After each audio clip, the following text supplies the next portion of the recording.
Hi, I'm Trish. This is may or may not be an experimental video because I'm recording it on my new old second-hand laptop that's been refurbished. I just sat down to watch Star Trek. I love Star Trek, and it's not on because they're playing a replay of "I'm a Celebrity, Get Me Out of Here," and I do love that. That's one of my little guilty pleasures of trash tally. Um, but I'd rather be watching Star Trek right now. But I'm not, so I'll make you this quick little video. I just wanted to say that I've spoken to a lot of people, and I've seen a lot of people who have had problems with their lap band, with their lap band not working, their lap band failing them all, as they say, that they are failing their lap band. When the experience I've had is that when the lap band works, it works really, really well. When it's adjusted correctly and it's working well, it it really does work well. But when it's not working, it doesn't work at all. So I just wanted to let people know, if your lap band's not working for you, keep going back to see your surgeon, keep going back for adjustments, keep going back and talking to your surgeon about what's happening with you. Are you tell them if you are able to eat really large portions, if you're able to, say allowed to, if you are able to eat really large portions, if you are able to eat really fast, if you're able to eat bread, rice, pasta, pastries, all those sorts of things, that if your band is adjusted correctly, you should, I think, at least be having a little bit of trouble eating, because those are the foods that are really going to cause you problems. Don't just sit at home going, oh, I'm a great big failure, I'm a loser, I can't go back to my surgeon, I'm embarrassed because I've gained weight, all this sort of thing. But the surgeons have heard everything. So if you're finding that you're able to eat a lot more, that you're able to eat as fast as you like, that you can eat whatever you want, that your portion sizes are getting back to what they used to be, and that you are able to eat anything you want without restriction, go back to your surgeon. It doesn't matter how much weight you've gained; they're there to help you. They will go. If they are a good surgeon, they're not going to judge you. They're going to go, okay. And I've actually had this said to me, okay, let's get this sorted out. Something's gone wrong. We need to get this sorted out. And I say this because I've experienced this. I was lap banded in February of 2013. Everything went great guns. I lost 51.9 kilos in the first year. Um, Everything went great. Got down to my goal weight. Everything was fine. Um, I went on to have a breast reduction surgery. I was 85 kilos when I had that done in April last year, 2016. And then I had a lap band revision surgery done in June last year. So 6 weeks after my breast reduction surgery, which, hot tip, too soon, shouldn't have done that, but anyway. Like, if you've seen my other videos, you know that I had some problems when I had that revision surgery done. My lap band ended up being just much, much, much too tight. I couldn't get into the clinic to get an adjustment, so I had to go to the emergency department at the Alfred Hospital, and they don't remove a little bit of fluid. I only wanted 0.3 to 0.4 mil removed because I knew that would fix the problem. But they said, no, we have to take out all of the fluid. So I went back to square one. I had no fluid in my band, no restriction at all, and I think from memory I couldn't even get back into the clinic for about 8 weeks, and it was just like, as you can imagine, not being lap banded at all. Um, and I and then it takes time. You go back to the clinic and they put a little bit of fluid in, and then I had problems. They thought I had a leak. As it turns out, the doctor, I don't know, measured it wrong or did something wrong, and I still had no restriction. And so, back and forth for 6 months trying to get this sorted out, because I'm a public patient, so I just got to take what I can get.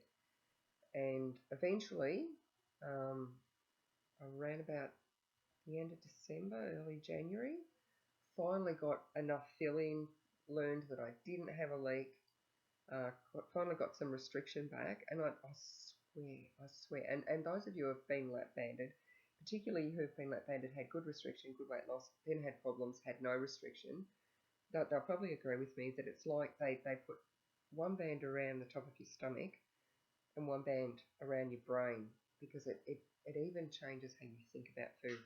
I went from when my lap band just wasn't working because it didn't have enough restriction in it. I went from thinking about food just like constantly. What can I eat? When can I eat? How much can I eat? How long has it been since I ate? Oh, it's only been half an hour since I ate. I'm starving. I'm still hungry. When can I eat again? And it was just absolutely crazy. I'm craving carbs and just being able to eat as much as I wanted when I wanted and just going crazy with it because I've got to keep my weight down because I've got another surgery coming up. So I actually, from when I had my breast reduction, I gained 15 kilos over 6 months and actually cracked the the triple digits, cracked the triple digits again. And then, finally, had enough fills. It was working, got some restriction back, and I've been back. They've been really good at the offer. They've been letting me go back every 2 or 3 weeks to monitor, my restriction and everything. And so 31st of January today, over the last month, since I've had restrictions, since I've been cracking down, because when you've got no restriction in your band, you can try to crack down. You can try to go, okay, well, I'm going to have 3 small meals a day. I'm going to cut down on carbs. I'm just going to concentrate on protein. To do all the things that you know you need to do, because we know how to lose weight, but it's not going to work if you don't have that restriction. For me, it might work for you. You might have the willpower. I don't. For me, without that restriction in my band, I was flying solo, and I can't do it. I can't do it. I have all the best intentions, but it doesn't work.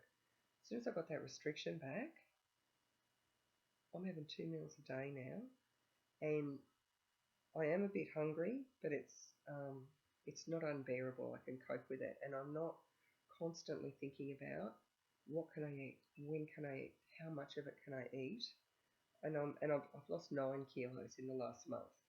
So, and I haven't been 100% perfect with my diet. I've had a few bust out days. I had a bit of a bust out day on Australia Day, but I still kept the carbs low.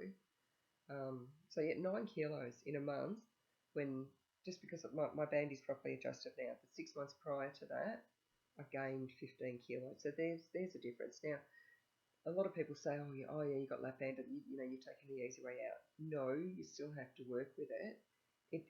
It does really help. It is a very, very useful tool. It really, really, honestly does help. It helps with hunger. It helps with how you think about food. It helps with portion control. It forces you to eat slower. And if you do want to bust out and have foods, that aren't the best for your health, like all the junk foods and the carbs, it does restrict how much you can eat of those. Like I'm having a bit of a relaxed day today because I had some good news today, and so I'm having some low carb, low calorie, low alcohol champagne. And I did think earlier in the day, I thought, oh, I can't bust out and I'll have pizza for dinner, but I thought there's no point with my band restricted like this. I'd get 2 or 3 bites into my first slice, and that'd be it. I'd be all done, so it wouldn't be worth it. I'd just be sitting there in pain. So, that's where it works. Whereas I'll be honest, when I had no restriction in my band, I could go out and get still only a small pizza. I could get a small pizza and I could knock off most of it in one sitting. No pain, no getting stuffed. So there's your difference for you. Today, I think about pizza, but I know it's just not going to be worth it with my band being this restricted. So if and if in case anyone's interested in what I am eating, don't do this at home. I really do need to get some weight off, so I'm doing and I'm doing it medically supervised. I've run it by my surgeon. She said yes, it's fine. Just make sure you take vitamins and everything. I'm only having 2 meals a day. I eat at about 2 o'clock in the afternoon because I don't eat until I get hungry. That's when I get hungry, and I have been having just some homemade roasted carrot and sweet potato soup. I'm switching that because that's a little bit high in carbs because I'm trying to do low carb, supposedly high fat, but I'm not having that much fat. I'm going to have to increase my fat. I'm concentrating mostly on protein, unlimited veggies, as low carb as possible. Obviously, no processed foods or added sugar, and keeping fruit to a minimum for the time being because it's really working for me. So yeah, I'll have just a cup of that soup at about 2. And then at dinner time, I'll have either like a tofu and cashew stir fry with like a homemade sauce just made with a bit of sherry, soy sauce, peanut butter, and coconut milk, and that's delicious. And just with some veggies or a chicken and cashew stir fry, or tonight I'm having like a half a fillet of salmon with, I've just coated in salt, pepper and green tea and fried in olive oil. It's delicious. That with some cauliflower mash, but not the cauliflower mash I normally make. I'm just making it with just some herbs and some nutritional yeast. That's the latest thing I've discovered. It's amazing. Like practically no carbs, no salt in it, but it tastes, that's got that beautiful savoury salty taste to it. Low in calories, and it's and high in protein. It's amazing, and it tastes like, it's like a sort of like a parmesan substitute, because normally in my cauliflower mash I put in ricotta, butter and parmesan, but I don't want to put in all those extra calories. So the nutritional yeast, which my niece got me onto, she's vegan at the moment, so I tasted this nutritional yeast and it's amazing. Yeah, so the salmon, the cauliflower mash and some steamed beans, and it's very simple, and that's all I'm eating in a day. From tomorrow I'm going to switch out the carrot sweet potato soup, which is just too carby for me at the moment, to probably just a tuna salad, just a little tin of tuna with just probably some spinach and red onion. To be honest, I'm just going to keep it as simple as possible, and I might just drizzle a bit of extra olive oil over that, maybe a bit of balsamic, and that'll be it. Just 2 meals a day, and that's working for me. I've lost 9 kilos, as I said, in the last month, mostly doing that, but you know, sort of busting out. But I'm going to be a lot more strict over the next month.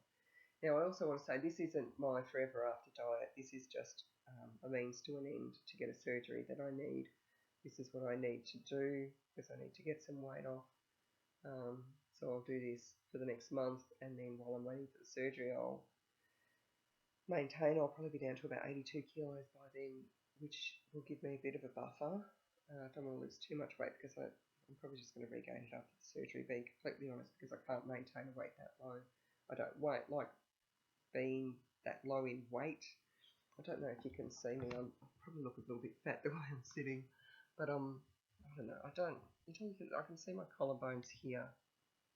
Most people go rabid over that. I don't like it, and I'm just getting a little bit too thin in the face for my liking.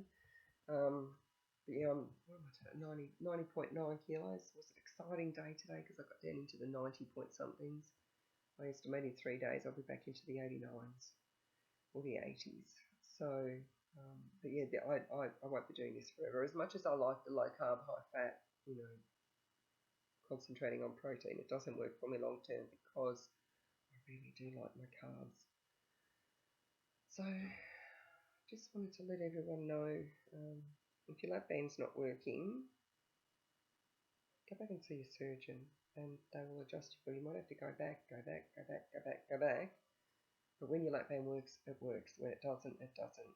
And at the moment, I've got another appointment next week to go back to the clinic again, and I'm debating whether or not to get just another teeny tiny little fill to try to put a lid on this hunger so that I am more comfortable only eating twice a day and like very small portions. The portions I'm talking about are like if I have scrambled eggs, it's only 1 egg. And I'm eating my salmon and my cauliflower mash and beans off a bread and butter plate. You know how you're supposed to do when when you're eating with a lap band. So that's it. That's it. If your lap band's not working, go back to see your surgeon and get him to fix it because it's meant to work. It's not a plug and play. You gotta work with it. And that's all. And I'll make a video for you next week after my clinic appointment. I just need to ask my surgeon a question before I go making a video about it. But that's it.